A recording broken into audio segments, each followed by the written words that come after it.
Hi everyone, happy Sunday. I have just been such a little busy bee this weekend. We had friends on Friday coming to visit us from out of town, and that was just, it was so lovely. It was my husband's, one of his best friends from college, and his wife and his little baby came, and we just got to hang out outside, enjoy the Adirondack summers. And it was great. And to be able to snuggle with a little 1-year-old one day, all day. I can't even talk because I'm just like so out of it. But to be able to snuggle with a little 1-year-old all day was just like amazing. Absolutely fantastic. And then Saturday, my brother and his girlfriend came up and we just like hung out all day, went on the boat, we fished, had dinner. It was lovely. And now it's Sunday and I'm feeling very tired. But I'm always like so in the mood to film. I've just been like so obsessed with filming and editing and uploading lately. I just wanted to get something up. So this is going to be a very slow, cozy little Sunday vlog. Yesterday, which was Saturday, I announced my season of the Witch Stitchalong, which I'm so super duper excited for. In September, me and my family are going to be going to Salem for the weekend, and I just wanted to do something really fun to get you guys involved because I am going to be doing like a video series on Salem and like a little like crafty vlogs, and I'm doing like an episode where I'm making my clothes that I'm going to be wearing there, but I really wanted to like get everyone else in the spooky spirit too, so that kind of led me to create the season of the Witch Stitchalong, which is literally basically stitching on anything spooky, witchy, Halloween related. And it doesn't have to be a new start. It can be something that's in your current whip pile, which I know I'm going to be like breaking out all my Halloween whips, but I am going to start a little spooky small as well. So I think this week coming, I'm going to be posting like an announcement video on my channel, and then also like a pattern idea video, just so I can make it a little easier on you guys and show you some of my current favorite Halloween patterns that are out that I've been, that have been catching my eye. Because anything spooky or witchy, I'm just like, oh, I need it in my collection. So yeah. Can you tell I'm a little tired? I'm very sleepy.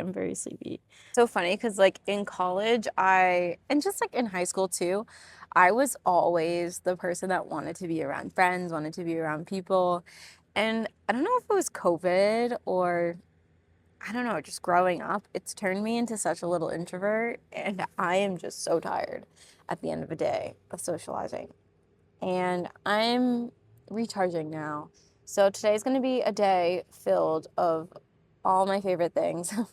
I'm going to like work on some crafty things. I'm going to be starting a new book, which I'll talk more about once I, actually do that.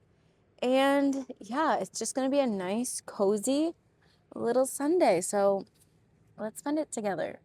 Oh, before I go in, I thought I would show you a little bit of a garden update because we have some really great things going on in the garden and then some not so great. So let's give you a little bit of a look-see of what's going on. So this is my mint bed, and I am just absolutely in love with it. I honestly haven't even been using the mint as much, but it just brings me so much joy knowing I have a lovely a lovely bed of all this like beautiful, tasty medicinal mints. So I have everything from, this is strawberry mint, I think, and I love the flowers on it. It's so pretty. I really should cut them back though. And then I have like variegated pineapple mint. We have orange mint back there, mojito mint, like peppermint, spearmint, just literally like all of the mints. Chocolate mint is like all the way. Oops, it's gonna refocus. It's like back here, and it is just so amazing. And I've honestly found that I was watering this like every other day, but then it was getting like kind of dead in the center. I don't know, but now I found that this mint really likes to be neglected. So honestly, I feel like I water this like once or twice a week and it is just thriving. It is like quadrupled in size and it's just looking so lovely. I really need to like make some mocktails or some tea out of this because there is a lot. Now this is my not as great bed. So this was all my like beautiful lettuce and it just has grown so fast that it's become totally overgrown and bolted. So honestly, I've been just giving this stuff to my guinea pigs. They love it. They don't care that it's a little bit bitter. So I've just been like pulling that up. And then I did plant a couple of, oh, these beans have already sprouted. So there's a bunch of green beans too that I've been planting in here because I did like pull a couple heads out and then I replaced them with some beans because we eat a ton of green beans in the summer. Next, we have our first sunflower. Our first sunny popped up, and it's actually really funny because we didn't actually plant this sunflower. This came from like bird seed, I think, and just like self-seeded, and it is just so beautiful. I'm actually kind of tempted to maybe dye some yarn with the heads. I think I heard someone say that sunflower heads are really good for dyeing yarn. So I need to look more into that because that would be a fun little project. And we do have like a little bit of chamomile that's sprouted up. Well, I did plant this from seed. Or no, I had the actual plants of this. So we have a good amount of, a good amount of chamomile. And then what else? Like these are like sunflowers that we've planted in here. So I'm still waiting for these puppies to pop up and like actually bloom. So honestly, as far as like my beds go, I've had really amazing luck with these. I mean, don't look at my bolted lettuce, but yeah, these eggplants here, I've been getting a ton of eggplants. This is just like cilantro that went to seed, but we have so many eggplants growing, and I'll even show you on the porch garden. It is just so much, and the amount of peppers we've been getting is insane. I feel like I harvest peppers every couple days because they've just been going crazy with producing. And I have beautiful lemon verbena that is just thriving and super bushy and lovely. And let's talk about my tomatoes. So my tomatoes have honestly been doing really good, at least down here, but I'm starting to get like some blight going on or something. I gotta like come in and cut through and spray some like copper fungicide on these. It's gotten a little crazy. These are my San Marzanos. They're still pretty like prolific, but I can pick these. So we still have some good tomatoes, but I don't know. They're looking a little rough. Can I pick another one of these? Yes, I can. 3. There's one over there I can see. I'll have to pick that too. But yeah, my tomatoes down here, they're starting to turn a little yellow. I'm thinking it's blight because this is what happened to my tomatoes on the porch, but we got a couple. So I went through like the rest of my tomato plants over here. It literally looks like a dense forest. And I was able to find quite a few more San Marzanos. So I'm so excited about this. This is like the first larger harvest of like larger tomatoes that I've gotten. So this is really exciting. Okay, I just brought the tomatoes inside. So I guess I'll just show you really quick my porch garden. Again, this has very much been a source of anxiety for me because oh my gosh, I had so much disease and just like pests and problems with these guys, but they're still fighting. They're kicking, so I'll show you. So these were they were such beautiful bushy cherry tomatoes, and blight just ripped through them, but I think I revived them a bit. They haven't been that yellow since. So I pruned back all like the yellow spotty leaves and branches. I've been spraying with copper fungicide like twice a week. And they're still producing and still giving me tomatoes. So that's a positive. So this has been a learning curve. And now I know to like preventatively spray copper fungicide rather than like when I actually see the problem. And we've just been having such amazing eggplants. Like I'm literally gonna have so many eggplants. It's like crazy. So like all of these are eggplants, and basically every plant has a couple fruits on it. So it's really fun. And then these have been all pepper plants. I've been noticing that the smaller ones, I don't know, I don't think these pots drain as well, so I think they're getting a little bit more like water damage when we've been getting bigger storms. But I mean, I didn't want to just like make these plants go to waste, so I just threw them in the pots that I have, and they have been still producing. Like this one has dropped a little garden salsa pepper, so they're still producing, which is what matters. It doesn't have to be pretty or perfect. It's just for fun. I keep reminding myself that. But I've been getting so many bell peppers. Like, look at this cutie little red one. Oh. And then this is just like my crazy bean forest, basically. The amount of beans I'm picking from all these is absolutely insane. I have like 4 gigantic pots full of all different varieties of beans. And yeah, it literally looks so dense and beautiful, and I love it. And then this is a citronella plant that I need to figure out some recipes of candles or bug spray or something to make with this, because this has gotten quite big as well. Okay, I had to come inside because it's just like too hot. I mean, I'm still on the porch, but it's better than being in the beating sun. But yeah, the garden, it's just like a really good, I don't even know what the word is for it, but it's just a good practice to have on like patience and imperfection and just like really going with the flow and having fun with it. It's never going to be perfect. You're going to learn something every season. I feel like each year I'm not like super impressed with my harvest, but it does increase every year and it keeps getting better and better, and we learn something new. So it's like just that practice of gratitude of what is able to come about. So I'm very happy. I've been able to really give a lot of produce away, which is really, really great. I've been able to like send my dad to work with a ton of stuff, and we were able to give our friends a bunch and family members, and of course we've been eating a bunch of it. And even my guinea pigs have gotten so much lettuce from this garden. They're really like thriving from it. So they're a little bougie because they're getting farm fresh stuff right now.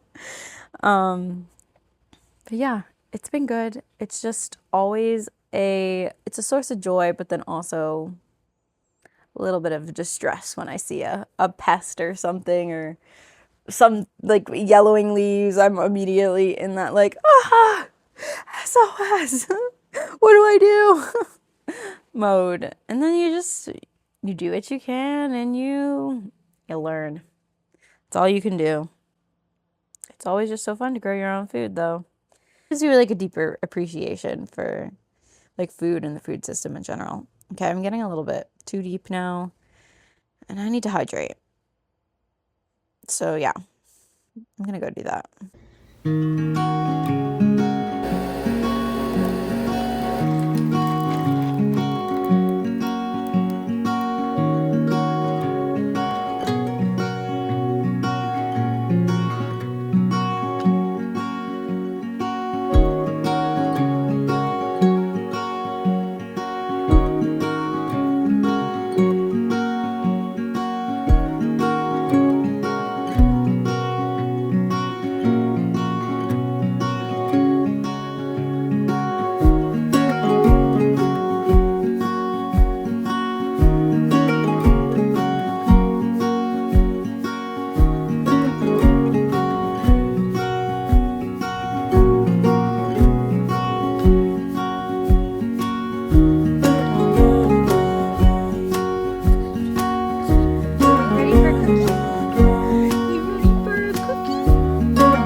now I am currently packing up a giveaway from one of my previous FlossTube videos.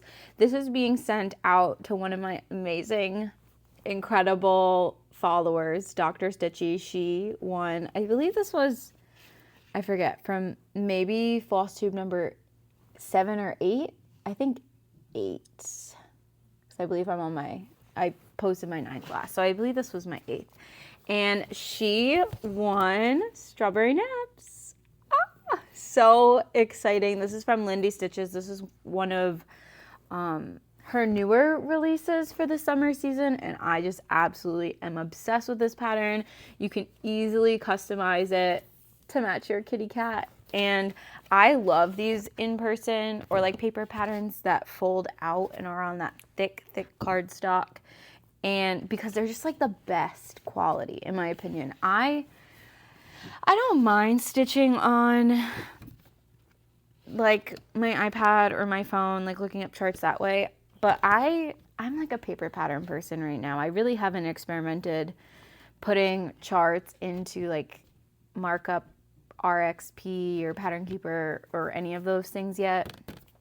I'm still very old school, and I really enjoy paper. So she won this lovely pattern, so I'm about to stitch that. I'm about to package that up right now. So I have all of my packing materials in front of me. Fun fact, I used to own an embroidery business where I would embroider on like clothes and things. So I have a lot of leftover packing things, like fun little goodies. So it's fun to put that to use, especially now that I don't have an embroidery shop anymore. So yeah, let's pack this up. It's always super fun to pack up giveaways because it's just fun to give back to the people that have been supporting me. And I don't know, my love language is gift giving, and it's just so fun to send out gifts to people who have been supportive and have just given me such great feedback. And I don't know, everyone can use a little bit of something to, you know, brighten up their day. So I'm gonna get going on this, and I'll show you at the end.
Packed up the order. I'm just gonna like put the address on and everything, and I will ship that out when I go into town this week.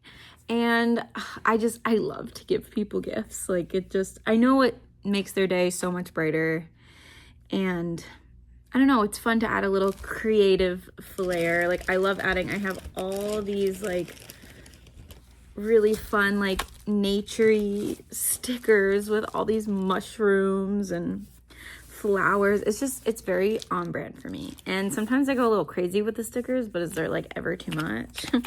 I just love to like deck that card out, baby, and really jazz it up. So that, oops, I'm dropping stuff. That is going to be ready to be shipped out this week. So I'm so excited for you to get it, Alicia, if you're watching. And if you're interested in possibly winning a giveaway, I do have another one currently going right now. I think it's in FlossTube number 9. I'll link in the cards right up here which one it's in. But this is for another Lindy Stitches pattern, and this is for Beachcomber. This is such a popular pattern for a very good reason. So yeah, if you want to win this, go check out that video and see everything you need to do to enter the giveaway. I'm probably going to have it open for another week because I don't think I'm going to film another floss tube till the end of this week coming, because I haven't been working on many different cross stitch projects. I've been like mainly obsessed with Dewdrops by Nora Corbett, and she's literally all I've worked on for like the last 2 weeks besides like crochet things. So yeah, you'll probably still have another week to enter if you're interested, and I'm just so excited to give back to you guys and share all the fun little goodies that I've acquired and can give to you. All right, so it's a couple hours later. I was just about to go outside to water the plants, but my mom made me a cup of chai tea. This is specifically the masala chai from the Whistling Tea Kettle, which I think is only like a little branch of cafe restaurants in like the Capital Region, upstate New York area, but you can buy their tea online, and their masala chai is literally the best chai that I've ever had in a chai tea latte. It is so delicious with milk and a little bit of sugar, and it is just so cozy and perfect. I actually got this mug from like the LL Bean flagship store in Maine. It's just so cute. It's so perfect. My husband and I, we go up to Acadia quite a bit, which is like a national park in Maine. And we always stop at the LL Bean store on the way. It's like a tiny bit out of the way, but it's so worth it to go. It's so fun, especially if you love like all that type of stuff. So yeah, I'm just sitting outside enjoying my tea before I water the plants. And I thought I would talk really quick about the book I'm going to be starting tonight. I'm so excited. I posted in my Instagram stories not too long ago that I was kind of interested in reading this like cutesy, I think, contemporary romance series. It had like the cutest covers, and I think they're all themed around a bakery. And the I don't know like the actual name of the series, but the one I'm gonna start reading is The Pumpkin Spice Cafe by Laurie Gilmore. I'll put a little picture of it right here. And when I posted it on my stories, one of my Instagram friends, Sam from Slow Snail Stitching, I believe, I'll tag her down below. You should go check her out. She's incredible. She's like, I totally want to start that book. Let's read it together. So we're starting it together. So I'm going to start it tonight. I think I'm going to go to bed a little bit early so I can kind of cozy up and read, because reading is definitely something that I have like not done as much of, especially since I've like picked up on all these little crafty things. And I don't know, I really want to get back into it because I really do love it. And I've only read, I think, one book this year, like fully. I've started like a bunch and read like halfway through, and then I've stopped. But I fully read, I think I read Fourth Wing this year, which was like incredible. I loved it. But I very much want to get back into reading. So me and Sam are starting a little cutesy little read-along book club type thing, and it's gonna be so good for getting us in like the cozy fall spirit. And I'm excited. I'm excited to have a friend to do this with. So I'm gonna start that tonight. I thought I would just like talk about it now because I'm not gonna like wanna, whip out the mic and record at like 11 o'clock. So I'm really excited. I don't have the physical copy. I just have it on my Kindle. I think this is a Kindle Paperwhite. It's one of the older ones. I personally have never wanted a Kindle with like the backlit screen, I think it is. Like a screen that's kind of like the phone, because I feel like I already stare at a screen basically all day long. I kind of want something a little bit softer on my eyes. So I really like the Kindle Paperwhites for that reason. And yeah, I'm excited. I believe this book it's very much like Hallmark romance vibes. I think like a cafe or a bakery was like left to this girl like in a will, and I think it's like a grumpy sunshine romance type story with her and like a local farmer, which is up my alley. I love a good grumpy sunshine. I love it. Just, it's the best in my opinion as far as like tropes go. So I'm excited to start that. Everyone go follow Sam. She's amazing. I'll link her down below, like I said. And yeah, it's just so nice to get into the cozy fall spirit. So I just ran inside to get my phone because I was watering my plants and I didn't even grab my mic. I just literally sprinted and I found the coolest thing growing on one of my garden beds. I gotta show you this. Hold on. So here I am watering my tomatoes. Bloop, bloop, bloop, bloop, bloop. And I look down. I'm like, what is that? I literally have like a mushroom colony growing from the bottom of my garden beds, which if you remember, if you watch any of my previous like garden like making of my garden vlogs, the bottoms of these beds are cardboard. They were decomposing logs, hay, blah blah blah, all this stuff. And look at that little mushroom. That's literally the coolest thing ever. Oh, my husband just got home. I gotta show him this. He's gonna freak out.